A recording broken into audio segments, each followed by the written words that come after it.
Hola, ¿qué tal? Bendiciones a todos mis hermanos y amigos que estarán viendo este video. Es un privilegio, es una bendición poder saludarles donde quiera que ustedes nos vean. Dios les bendiga en esta hermosa hora, sea en la mañana, en la tarde o en la noche que nos vean. Bendiciones a cada uno de ustedes. Les saludamos en el nombre de nuestro Señor Jesucristo. Somos, ¿verdad? Mi nombre es el hermano Caleb Tábora, evangelista por la gracia y la misericordia de Dios. Estamos aquí predicando el evangelio en la ciudad de Dallas y hoy nos encontramos en un lugar muy bonito llamado el Monte de Oración de aquí de Dallas, un lugar, ¿verdad?, muy bonito donde venir a estar a la naturaleza y encontrarse con el Espíritu de Dios, sobre todo porque dice la palabra de Dios que Jesús se iba a solas, dice, y pasaba a veces toda la noche orando con el Padre a solas en los montes y estaba sola. Él mucho tiempo buscaba, sus mejores momentos no eran cuando estaba con la multitud, sino cuando estaba solas en una relación íntima con el Padre. Y cada uno de nosotros como cristianos tenemos que buscar estos tiempos a solas, estos tiempos donde podamos encontrarnos con Dios sin interrupciones, sin nada que nos, ¿verdad?, que nos interrumpa nuestra conexión con Dios, sin los afanes, sin todo eso, sino que hay que buscar un tiempo donde nosotros podamos estar a solas con Dios, encontrarnos con Él y tener un tiempo donde Dios nos pueda ministrar y podamos nosotros también ministrar el corazón de Dios a través de la adoración, a través de la alabanza. En estos lugares como que el Espíritu se conecta más fácilmente con el Espíritu de Dios. Y en esta hermosa hora quería compartir una palabra con cada uno de ustedes y la palabra de Dios la vamos a leer en el libro de San Lucas. Me gustó mucho esto cuando lo leí porque es una cita muy, muy hermosa. Toda la palabra de Dios es maravillosa, pero en esta tarde, en esta hora, Dios nos quiere hablar, siento en mi espíritu, que nos quiere hablar acerca en este pasaje bíblico.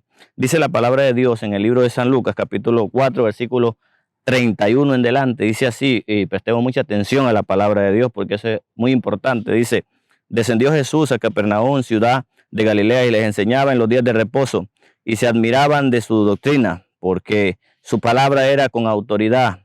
Estaba en la sinagoga un hombre que tenía un espíritu inmundo, de demonio inmundo, el cual exclamó a gran voz, diciendo, déjanos, ¿qué tienes con nosotros, Jesús Nazareno? ¿Has venido para destruirnos? Yo te conozco quién eres, el Santo de Dios. Y Jesús le reprendió diciendo, cállate y sal de él. Entonces el demonio, derribándole en medio de ellos, salió de él y no le hizo daño alguno. Y estaban todos maravillados, hablando, gloria a Dios, hablando unos a otros, diciendo, ¿qué palabra es esta que con autoridad y poder manda a los espíritus inmundos y salen? Y su fama se difundía por todos los lugares y todos los contornos. Gloria sea al Señor. Aquí vemos un pasaje muy, muy especial de los principios del ministerio de nuestro Señor Jesucristo aquí en la tierra, cuando Él, ¿verdad?, llegó a la ciudad, dice, de Nazaret, donde Él había nacido.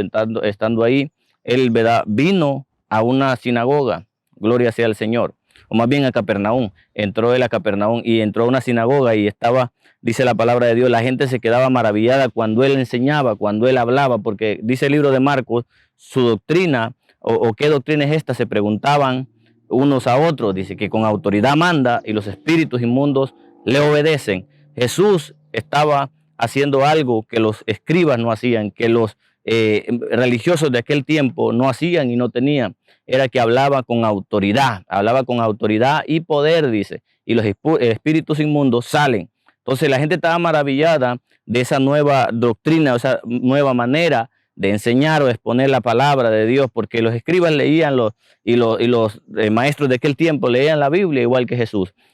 Hablaban de las profecías y todo eso, pero no había autoridad en ellos, no había poder. Algo muy importante, hermanos, a notar es que en el libro de Marcos dice que entró a la sinagoga de ellos, o estaba en la sinagoga de ellos, un hombre con un espíritu inmundo, dando a entender de que adentro de la sinagoga representa la iglesia, ¿verdad? Representaba la iglesia de aquel tiempo, donde la gente se reunía para oír la palabra de Dios. Entonces, dentro de esa iglesia, vamos a llamarle así, estaba un hombre con un espíritu inmundo, estaba un demonio dentro de ahí.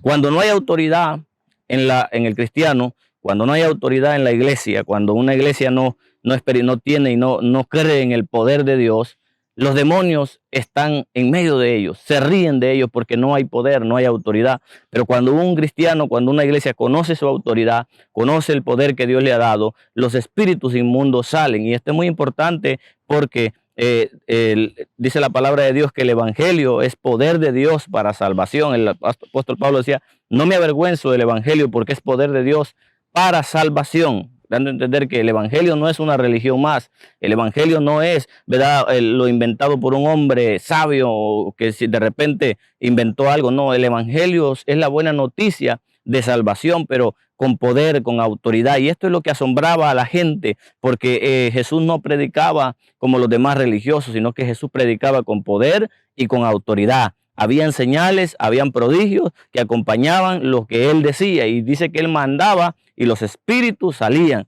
porque muchos pueden mandar, pero los espíritus más bien se ríen de ellos porque no hay autoridad. Pero cuando hay autoridad en el creyente, cuando sabemos y conocemos la autoridad que Dios nos ha dado como cristianos, nosotros podemos hablar con autoridad y se va a hacer como nosotros, conforme a lo que estamos hablando, si es la palabra de Dios. Entonces, la autoridad en la iglesia muchas veces se ha perdido. ¿Por qué? Porque no se habla de estas cosas, porque no se predica contra el pecado, porque no se exhorta y ¿verdad?, no se reprende el pecado. Y muchas veces donde hay pecado no puede haber autoridad, porque es importante lo que le dice el demonio, le dice: conocemos quién eres, el Santo de Dios. Cuando hay santidad en la vida del creyente hay autoridad. Cuando no hay santidad no puede haber autoridad, porque los demonios reconocen donde hay santidad, y donde hay santidad ellos no se pueden quedar. Bendito sea el Señor. Así que este es el evangelio de Cristo, el evangelio que Él quiere que prediquemos. Un evangelio de santidad donde se reprende el pecado. Sabe que mucha gente dice que nosotros como cristianos, como evangélicos, criticamos o señalamos a las personas, pero realmente nosotros como cristianos no señalamos a la gente ni criticamos a nadie.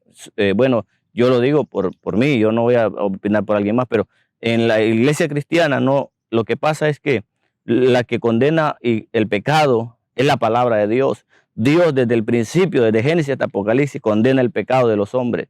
Bendito sea el Señor. Entonces tenemos nosotros que volver a predicar este evangelio verdadero, el evangelio donde Cristo, ¿verdad?, hace milagros, prodigios y maravillas, pero también donde se reprende el pecado, donde se habla del arrepentimiento, donde se habla de que la gente tiene que cambiar de vida, no solamente porque ellos pueden, sino porque le rinden su vida a Cristo y Él transforma sus vidas. Este es el verdadero evangelio. Esta iglesia sinagoga dice que había ahí un espíritu inmundo, un hombre endemoniado, y no había sido libre con los sermones baratos que todo el tiempo decían, sino con el poder de Dios. Recuerde que el evangelio es poder de Dios para salvación. Bendito sea Dios. El que conoce y le entrega su vida a Cristo, el que recibe el evangelio de Cristo, es libre, es sano, es salvo, y las cadenas se tienen que romper, el diablo tiene que salir fuera, porque hay poder y autoridad. La palabra dice: estas señales seguirán a los que creen, en mi nombre echarán fuera demonios, dice, hablarán nuevas lenguas, pondrán las manos sobre los enfermos y estos sanarán. Entonces hollarán serpientes y escorpiones y pues pisotearán toda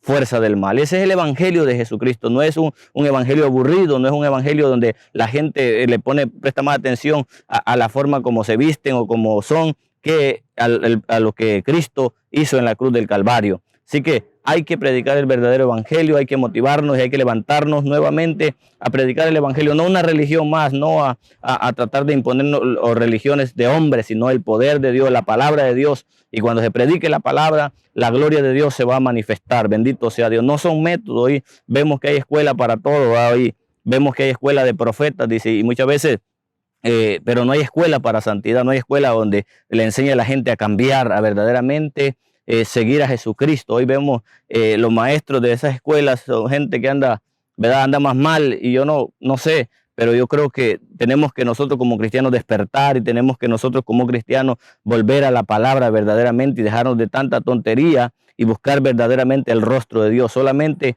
el Señor nos enseña 3 métodos en la Biblia que son efectivos, hermano, para vivir en santidad y en victoria. Es la oración, la palabra y el ayuno. Si hacemos estas 3 cosas, nosotros vamos a fluir en Dios, porque la gente de antes, mucha gente no era estudiada, pero tenía unción. Juan el Bautista no era un hombre estudiado, pero tenía unción. Y por la unción, hermano, hay cosas poderosas que acontecen, porque ¿de qué sirve la gente que vaya a escuelas de profetas y cuánta cosa y sigue siendo el mismo pícaro, la misma pícara? No. Dios quiere que cambiemos y cuando nosotros nos guardemos en santidad, los dones y el poder y las cosas que Dios tiene para nosotros se van a manifestar y se va a glorificar. Queremos ver el poder de Dios, queremos ver la gloria de Dios en nuestras vidas y a través de nuestra vida pues hay que orar, hay que ayunar y hay que leer la palabra, no hay más. Así que Dios le bendiga. Yo espero que este video le bendiga. Yo sé que a 2 o 3 no les va a gustar porque 2 o 3 muchas veces van más por la emoción que por lo que dice la palabra de Dios. Pero tenemos que volver a la palabra. Dice la palabra de Dios en Jeremías 6:16, parados en los caminos y preguntad por la senda antigua. Tenemos que volver a la senda antigua, no a la religiosidad, sino a la senda del poder, de la autoridad, del evangelio, de milagros, donde Dios hace maravillas, donde los demonios salen fuera, los endemoniados son liberados, los enfermos son sanados y a los pobres, dice, se les es predicado el evangelio. Tenemos que buscar el reino de Dios y lo demás vendrá por añadidura. Así que Dios le bendiga, Dios le guarde. Si usted le gusta este contenido, recuerde que puede ir a nuestro canal de YouTube, Caleb Sin Filtro, y ahí suscribirse. Le bendecimos en el nombre de nuestro Señor Jesucristo y le deseamos un día bendecido, pero sobre todo le deseamos que viva en santidad, que se esfuerce por pedirle a Dios cada día que lo santifique más y que le busquemos más y que nos llenemos más y más de su presencia, porque así podremos ser de mayor bendición donde quiera que vayamos. Dios no solamente nos quiere bendecir a nosotros, sino que quiere que nosotros seamos de bendición para otros. Así que Dios le bendiga, Dios le guarde y que la paz de Dios, que sobrepasa todo entendimiento, guarde su corazón y sus pensamientos en Cristo Jesús. Bendiciones. Caleb Sin Filtro y ahí suscribirse. Le bendecimos en el nombre de nuestro Señor Jesucristo y le deseamos un día bendecido, pero sobre todo le deseamos que viva en santidad, que se esfuerce por pedirle a Dios cada día que lo santifique más y que le busquemos más y que nos llenemos más y más de su presencia, porque así podremos ser de mayor bendición donde quiera que vayamos. Dios no solamente nos quiere bendecir a nosotros, sino que quiere que nosotros seamos de bendición para otros. Así que Dios le bendiga, Dios le guarde y que la paz de Dios, que sobrepasa todo entendimiento, guarde su corazón y sus pensamientos en Cristo Jesús. Bendiciones.